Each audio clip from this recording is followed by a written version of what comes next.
আপনাৰ নাম তো কি? শাহ আলম। আপোনালোক শাহ আলম বা USTMৰ মহিবুল হক আপোনালোকে সব বস্তু যেনেকে মিলাই দিছে।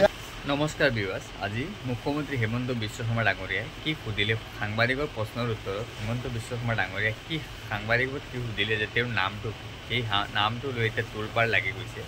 তো আপোনালোক আহক, পুৰা ভিডিঅ'টো আপোনালোকক দেখাইছে। আপুনি নাই না USTMটোক বচাবৰ কাৰণে কিয় ইমান লাগি গৈছে, কাৰণটো কি? আপোনালোকক এডভাৰটাইজ দিয়ে নেকি USTM? এই বিষয়টো চৰ্চা লাভ কৰিছে। চৰ্চাটো মই গোটেই চৰ্চাটো চাই আছোঁ যে USTMৰ মালিকক বচাবৰ কাৰণে আপোনালোকে লাগে, সেইকাৰণে মান্দাকাটাৰ প্ৰশ্নও কৰিব আপোনাক শিকাই দিছে। লগতে আমচাঙৰ বিষয়টো আছে। মান্দাকাটাৰ বিষয়টোৰ লগত গুৱাহাটীৰ বানপানীৰ কি ইছ্যু আছে?